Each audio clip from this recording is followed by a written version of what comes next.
And we're live. Good afternoon, good morning, good evening, whatever time it is on the 6th of May for those of you tuned in. Welcome to this week's The Shortlist. It's Wednesday, 6th of May. I'm Johnny Campbell, CEO, co-founder of SocialTalent, and we have another great show for you today over the next 45 minutes on The Shortlist. It's month 3 of lockdown for most of us. So we're kind of getting to a more mature understanding of what's happening with regard to talent and hiring in a lot of businesses. And we've got 2 excellent guests, 2 of my favorite people joining us today to have a chat about employer branding, but also talent strategy and how you have to change in a crisis. I encourage any of you who are watching or listening to please chime in with your questions, whether you're on YouTube or LinkedIn or wherever you're tuning in on podcasts. Do chime in with your questions. We'd like to take your questions live if you're listening live and try and tackle those. Both of our contestants, both of our guests today are well up for whatever you have to throw at them. So I'm going to hand over to them to introduce themselves. We've got Bryan Adams and Graeme Johnson. I'm going to hand over to Bryan to tell the world about who he is and then pass over to Graeme. Bryan, you're up. Cheers, Johnny. Hi, everybody. I'm Bryan Adams, CEO and founder of pH.Creative. We're a global employer brand agency. We specialize in working with large organizations with complex talent audiences. Thanks, Bryan. Over to you, Graeme. Hey guys, contestant number 2, Graeme Johnson. So I'm Director of Resourcing, Talent and Development at GVC Group, so we're the world's largest sports betting and gaming business. So lads, I'm too used to doing these kind of Zoom quiz shows with work, with people at the weekends. It's like, I'm just alternating. It's the screen in front of me. It's like, where's my pint? And what question are we on next? And who wants to be in there, right? So not quite there yet. So we're going to start with the news as we do every week on the show. We got 3 articles we want to have a discussion around. So I'm going to ask Noah to bring up our first article and 3 great articles this week and tons to choose from. And the first is around, I guess, the risks of reopening and the conversation, which I know in Ireland started last week when we announced our roadmap to get back to work. But in most parts of the world in the last few weeks, they've announced a roadmap to get back to work. And that's leading to a conversation in businesses about, well, are we going back to work? When would that happen? So I'm keen to hear your thoughts, Graeme and Bryan, around, who'll go back to work, what jobs, what roles, etc. What does that look like? When is the right time? When will we have normality, if there's such a thing as normality in the office place again? So maybe, Graeme, your thoughts on that may be applicable to your business. What are you guys thinking about? Yeah, cheers, Johnny. I mean, it's a real live debate for us. Actually, I was on a call this morning with the leadership team, just kicking around our plans. And interesting, in the article I picked out, it was like 58% of people are concerned, and it was US audience, US poll, which Bryan will be an expert in. But I think that's probably an underestimate. I think if you were to look at Europe or UK in particular, for us, I think there would be more anxiety about going back to work right now, particularly, you're not really seeing that death rate, recovery rate come down yet. We're waiting to see what government are going to announce this week. But for us, I mean, one thing I really loved was like a really bold, brave statement that it's a guy called Rich Barton who runs Zillow in the US. He pushed that out on I think it was on Twitter the other week, and it was there's no expectation whatsoever. If you don't need to go into an office, you don't have to go into one for the rest of the year. And I think companies that have been a bit more brave and a bit more bold about statements like that really drop the anxiety levels of their staff. I think that's really important.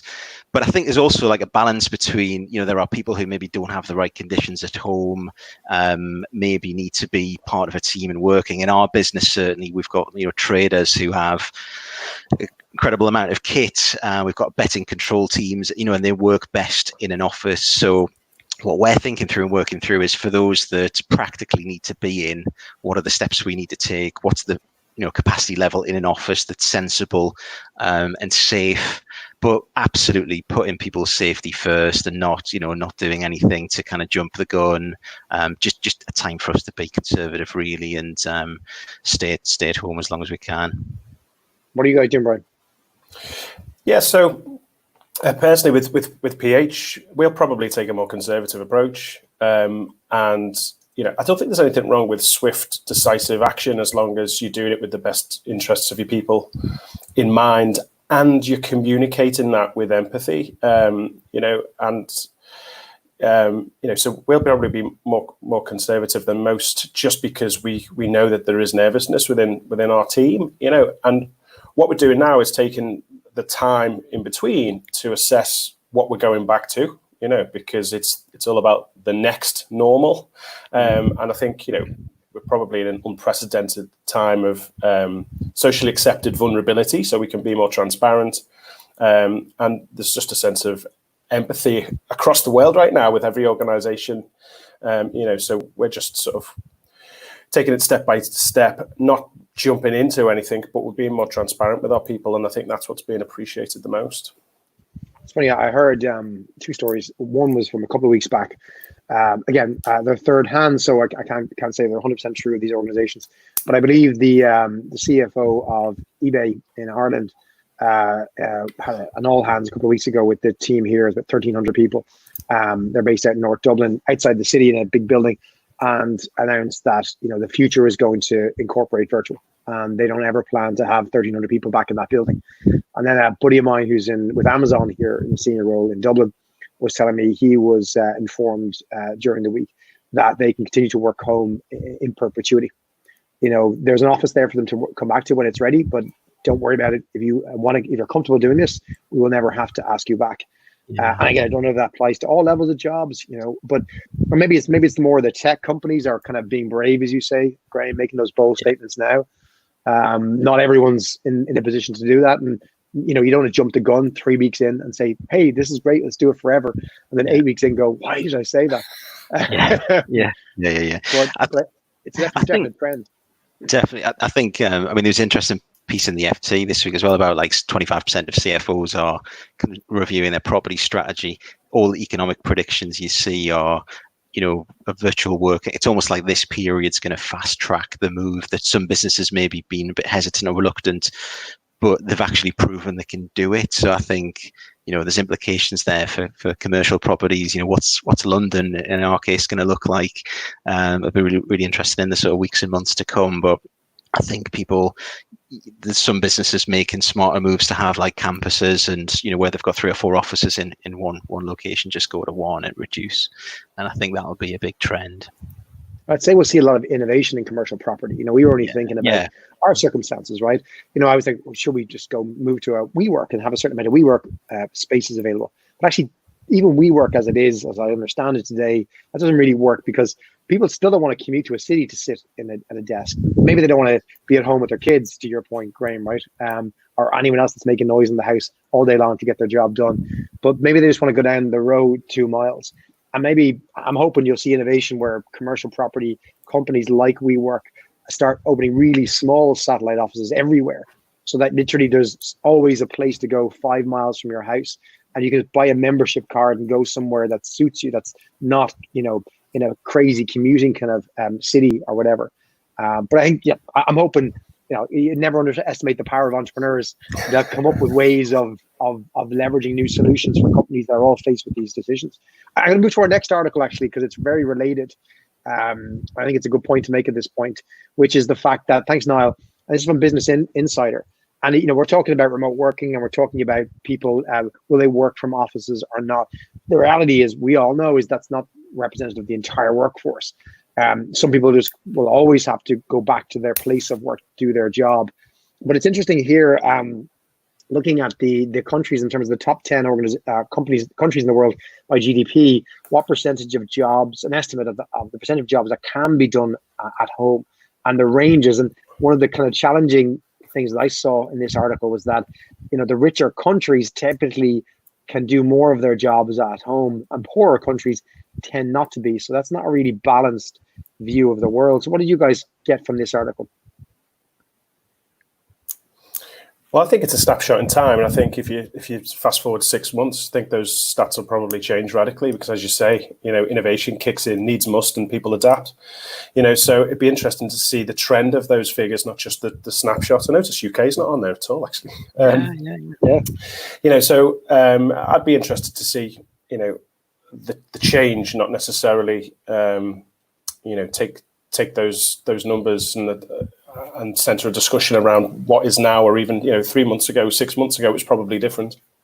Yeah, and I think just to add to that, I think it's got an interesting implication for big companies that have offshored a lot to like India, Asia, talking about our operations. It's been hardest to kind of jump to a business continuity plan in the Philippines and in Hyderabad, actually.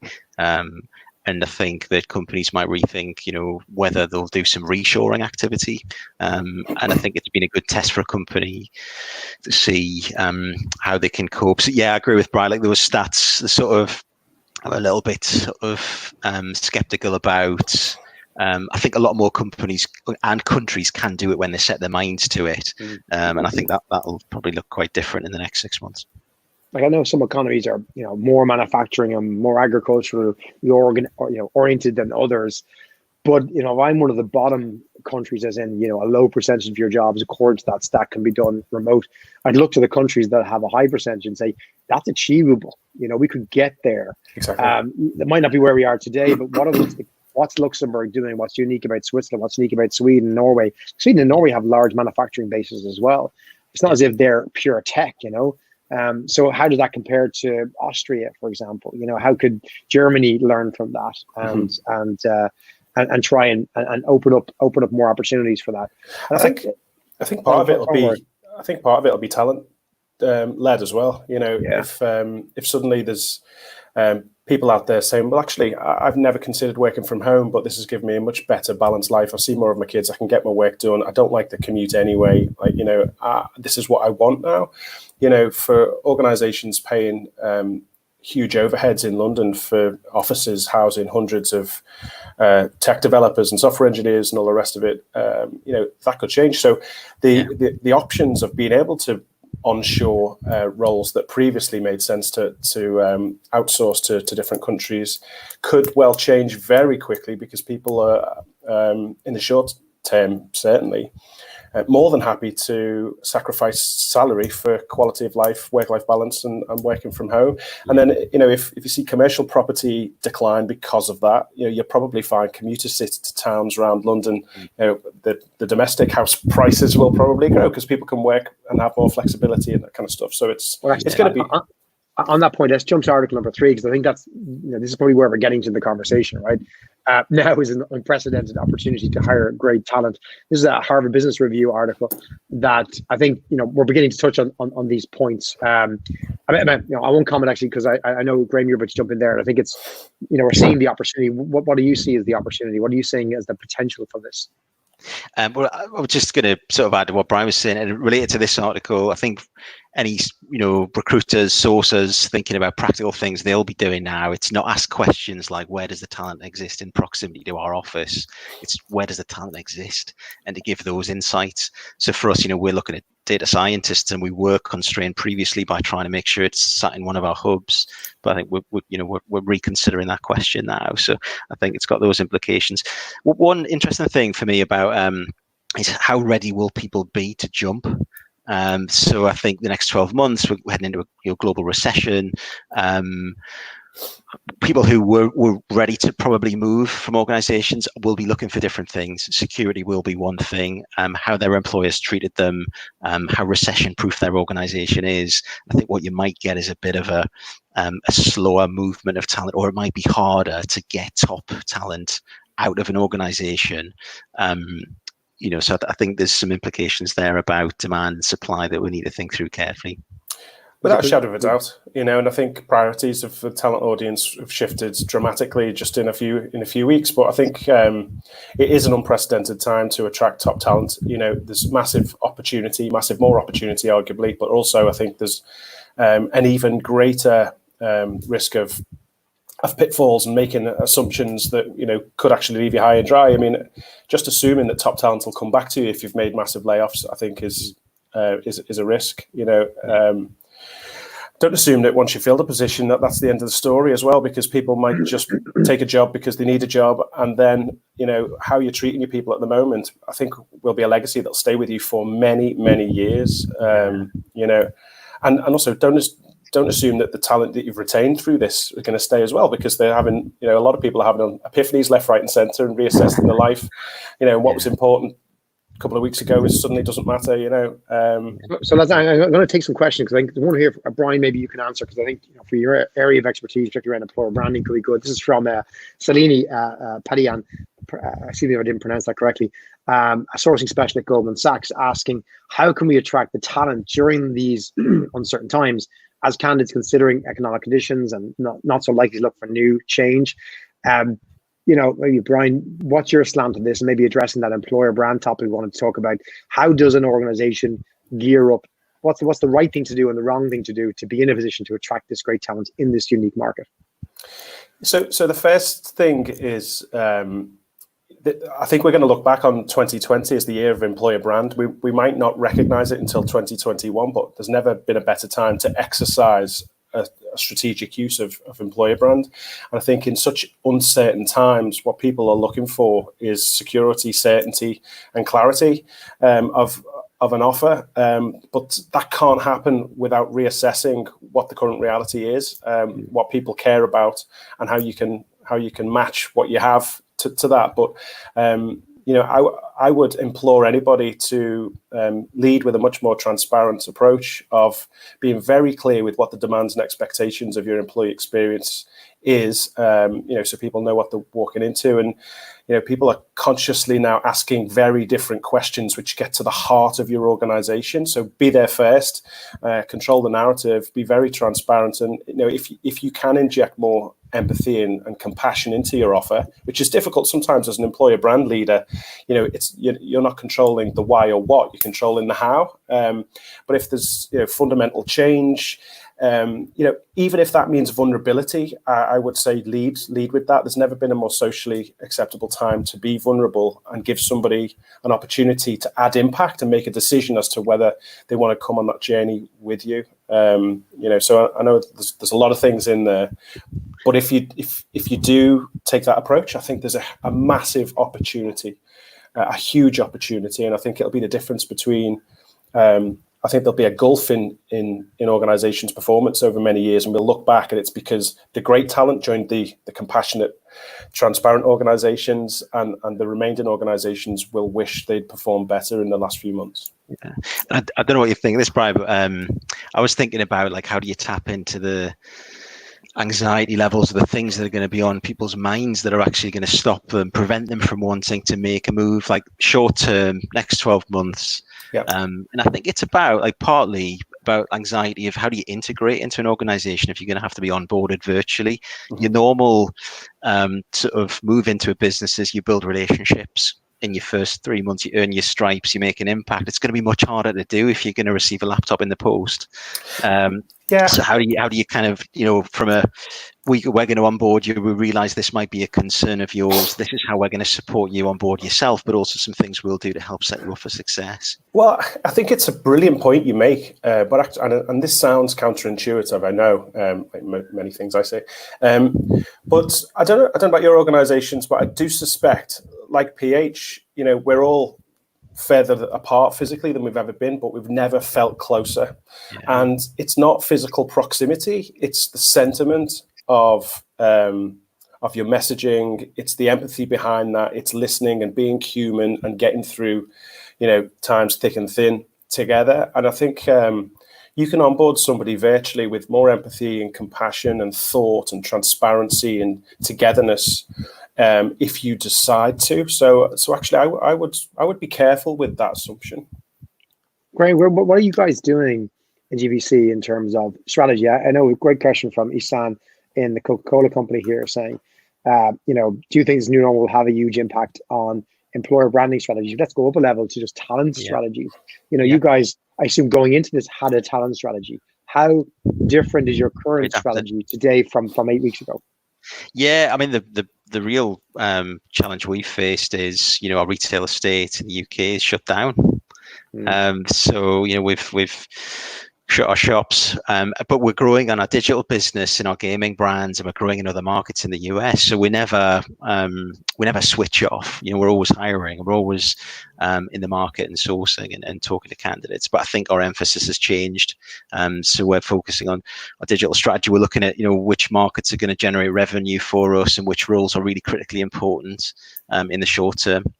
and making sure that we're prioritizing those. So we've gone down to kind of skeleton staff, reduced the amount of activity that we've got, but we're really focused, about the types of roles that are going to make a big impact in the short term. So we shifted in terms of our talent strategy. And then from a business point of view, I mean, we've just been really clear with our people about the two objectives we've got.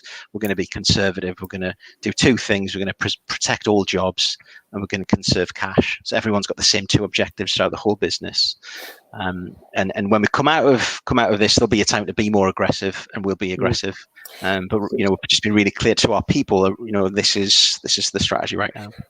And do you know what the cool thing about that that you just said there is? It's an assumption that usually in times like this, there's a tension between the organization conserving cash and doing the best for the organization financially, and pulling against what's right for people. And actually, with the transparent approach that you've just articulated, there's a phenomenal opportunity to galvanize people together.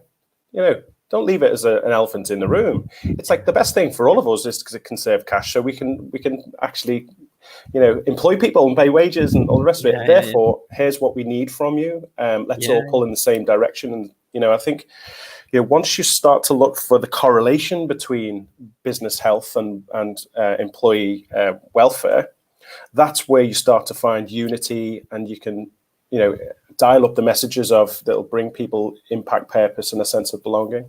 Yeah, we've talked about it on the last couple of episodes of this show, but Sarah Gordon is bringing up a question that's kind of echoed a bit by Isabel around. Isabel from Schneider is asking, will the crisis lead to a change in performance management and evaluation? And then Paul Berry's asking, will leadership let go control of people to work flexibly remotely, because it makes total sense to work remotely, but takes trust in good performance measures. It does take trust, does take good performance measures.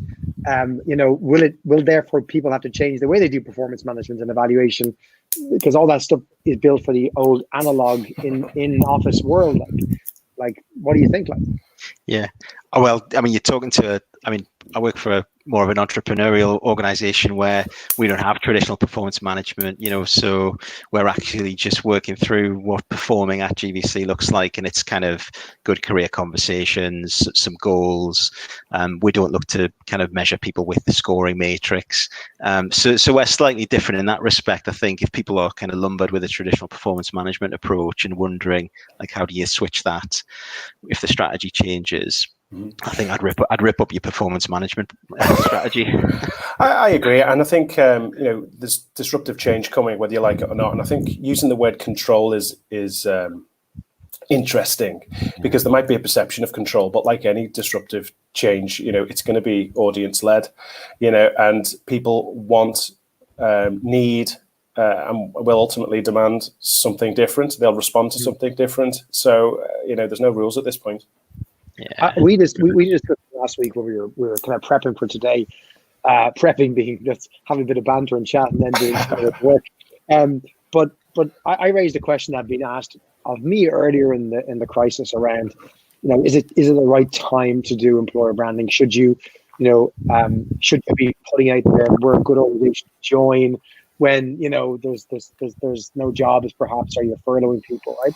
And both of you responded, like, with passion, be the wrong word, almost venom, anger, emotion, right? But you raised a really interesting point about who employer branding is for. One of you take that and start discussing that, because I thought it was a great conversation. I think our audience would like it as well. Contestant number one, fingers on the buzzers. Do you know, for those organisations who think that they can and can't do employer brand, it's just like when social media started and they thought they had a choice of whether their brand was on social media or not. Look, I've knocked the monitor now with sort of excitement. Let's be clear, your employer brand is anything that impacts the perception or reality of the employee experience. There's never been a better time to focus on your employer branding, to try and control the narrative of your employer brand. And it's not about attracting talent, It's about who you are as an organization through the eyes of the relationship of an employer to an employee or an associate. So everybody has an employer brand, whether it's by design or not. And if you want to stay in business, if you want to compete at the top, and you want to retain great people and do the right thing by people and lead an organization with purpose, you need to look at your employer brand and make sure it's fit for purpose going forward. I can't feel more passionately about that at all.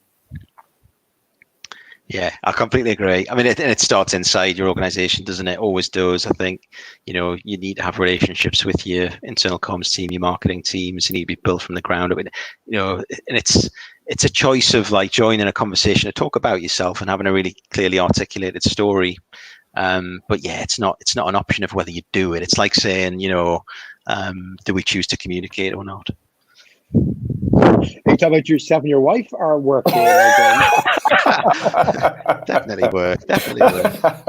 So good question here from James P. How can a strategy be converted to an action plan? So to me, this is, I guess, the point of, I get, holistically, your employer brand strategy is about your people first and their experience and telling the world about that. We talked about transparency, honesty. Graeme, you talked about how your organization has a different approach to talent management, right? But you could argue their ideas, right?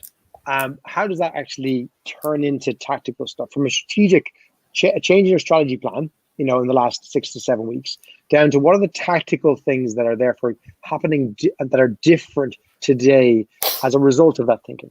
Yeah, I mean, I'll give an answer that's really practical. Bryan, you can build on that. I mean, we've got a plan which is called making it stick, right? So you have an employer brand, you research it, you communicate it effectively, you get your leadership team involved, and you're just holding the mirror up and playing back to the organization what you found, so some key themes and how it plays out in the organization. This is what we think our lived experience is. This is what we think life is like here. Simple as that. And then you look at your touch points from, from people when they consider joining a business, your attraction channels, what you do on social, what you do on your career site, what your referral program looks like, the messages in that, then all the way through to how you train people, what your leadership development content is, what you say about inclusion, and you have a plan for every single touch point within your employee experience, and you just work through like to what extent if we embedded our employer brand across all these touch points. And in some cases it could take 6 months, some cases it can take 18 months. We're probably halfway through a plan at the moment of embedding ours. But it is a really practical thing. Absolutely. And I think, first and foremost, a very basic thing is it needs to be aligned with the overall business strategy. And I think if you look at the top priorities on your CEO's desk, you will find, without question, and I'd love to be challenged by the audience, you will find a derivative people issue or a challenge or an opportunity to improve. So the main thing is making sure it's aligned there. But on a very practical level, like right now, for example, with your employer brand, how do you use it and put it to good purpose? We've been talking to our clients about, first of all, you've got to educate. People want certainty and clarity, and they want to feel included, and they want to know what's going on. So educating so people understand what is the current reality and what is the future reality you're trying to move towards, and then being clear with, okay, how has the demands and expectations of the employee experience changed? Just give me education. And that's the first stage. Second stage for us is then to motivate people to want to contribute and want to play their role in helping the organization move forward, helping each other move forward.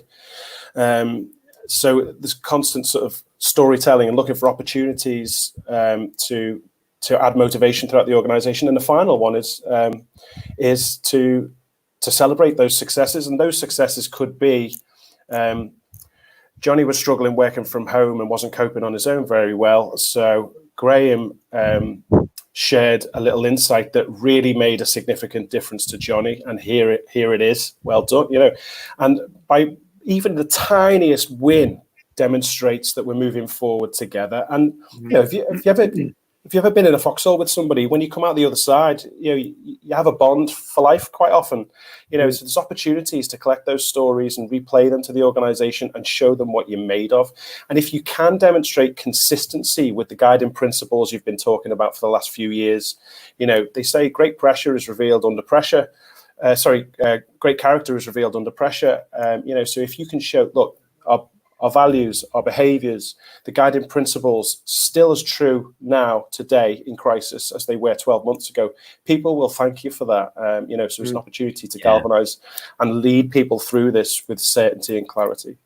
I love that. It's a brilliant point. I think if you should be seeing the personality of your organisation like at a heightened level right now. Like it should be playing out, and if it's not, then you've probably got your employer brand wrong in the first place. Yeah, I mean, your employer brand, I would say this, but your employer brand is a phenomenal example of that, Graeme. You can take the sentiment of each EVP proposition and put it to practical use really, really quickly, simply, and easily. And in fact, you could use it. Anyone in the organisation could use it to make communication decisions and not be too far wrong. Yeah. We're seeing that. I mean, we've got like our chief exec talking about doing the right thing by our people, doing the right thing by, preserving jobs, preserving cash, and just like the story, the narrative that we've got, which is this stuff. I don't know if I can show that, like history of the business, where we're headed and stuff. This is our story, and it's playing out in reality now, and people are clinging to it as well. It's like, it gives people like a bit of an anchor, I think, right now. Yeah, it's that sense of certainty, familiarity that we talked about earlier. But people need that in crisis. You clutch to things that are familiar or safe or stable or constant. And if your workplace is not that, then the first opportunity, I think, after this, that you can get the hell out, you will get the hell out. It's like, I thought I worked for this kind of an organization. And then when the going got tough, they just didn't act in the way that I expected them. That's disastrous. There's going to be many companies doing that. Absolutely. I think there's organizations who they've let people go, or they're faced with an uphill challenge in the near future of hiring hundreds or thousands, in many cases, of people to fill gaps in their organization on the assumption that the people they have are going to stay. And that's dangerous because, I mean, I personally know of many people, many friends and family members who are in positions right now, literally just waiting for the day that it's a bit more stable and they can get out of their current employer. Yeah. I want to talk about future talent for a second, right? There's a few comments that come through, so I'll read a couple of them there. One from Sarah Gordon talking about, if people work from home and don't have to spend thousands on train travel, will we see salaries reduced or a continuation of stagnation? And Isabel talking about, some companies who are concerned with talent pipelining strategy. Is it best at the moment? How do you communicate if the hiring for open positions has been postponed, et cetera, et cetera? Our last article we referenced at the very start of the show talked about that, how now is the opportunity to maybe go after the great talent, be brave, don't stop all your hiring. If you have a good balance sheet behind you as an organization, take the opportunity to find the great talent right now. And I know a lot of recruiters are being asked to source and find talent, but there are implications as to, are they finding talent in locations that are different to what we would have looked for 8 weeks ago, because they can, and there's certainty needed for, if you're a recruiter and you're hiring for a role that was based in Bristol and you're just looking at the local Bristol market. It's a place in the UK for anyone not from the UK, right? But do you now have the right to look for anyone in the world, because it can be done remotely, and without the clarity around some of those questions, a sourcer can't pipeline, she can't screen the right candidates, you can't make plans for an organization. There is certainty required to make those decisions as a recruiter, don't you think? Yeah, I think so. And I think it's about like the conversations that you have with the business leaders that run those functions. It depends what you've got in Bristol and can it be done elsewhere? And is the leader open to that? And does that fit in with the strategies? I think, sources, recruiters should definitely be challenging where they're looking. And I think why, and sort of giving insights as well as to where other talent exists. I think that's our job to do that. Talking about how do you be more strategic. I think that's one thing. The other thing I think Isabel raised, I'm just looking at the question on the chat about communication, honestly, about, pipelining, how honest do you be with people if you're postponing hiring? I think you just be brutally honest. I mean, within our retail estate, we constantly recruit in retail. We never switch it off. We've got pipelines all over the country. We've got, a list of hotspots that we're going to, and we've just gone out with people and we've assessed them. We've taken them to a certain point in the process where we've kind of gone, we don't know when we're going to open yet. When we do, you're on a list. We want to talk to you, and there'll be a job offer there. But until then, we don't. So just being really honest and keeping in contact and just doing that CRM stuff really well. Not avoiding the subject and or misleading. I think just be really honest right now. I think you've got permission to do that. Yeah, I think that's all you can do, isn't it? But I think, there's definitely a small window of opportunity, and some organizations, if they can move with more agility, they've probably got an opportunity to get an unfair advantage of top caliber talent right now if they do take that risk, I guess. And if they don't, they perhaps might look back and wish they had. But it's got to be done with brutal honesty and transparency. Yeah. I was chatting to my boss. I was chatting to my boss like just before we went into lockdown, and we were talking about exactly this point. I was, like the companies that jump on this as an opportunity to hire talent anywhere are going to be the ones that win. And I think that's still true. I think that honesty and transparency is really important. As I talked to a few talent leaders who said, they've been challenged with the dilemma of, do I leave my vacancies open on my website because we want a pipeline, but we can't actually hire for them? It feels dishonest. And I spoke to one head of talent for a massive big global retailer who said that in her organization, she had every single spec changed to state we want us to talk to you, but we can't hire right now. They didn't just want to make the assumption that people would figure it out. They're like, there's ambiguity here. We got to go. We do want a pipeline because we don't know when we might need this person, because we will need them soon. I want to talk to them. We're not ready. Let's change every single job spec on our website. And there's a lot of effort, but I think it's really good.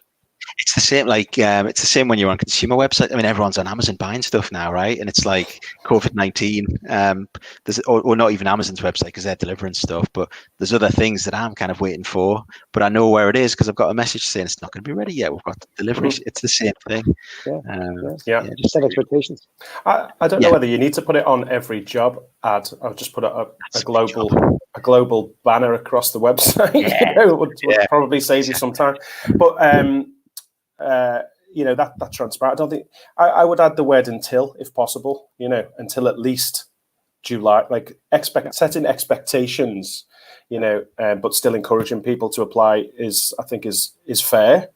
And then as soon as you have information, share it. But it's a company decision, it's an organization's decision as to whether they can accelerate some of those decisions. And in many cases, it would be a smart move to do so if possible.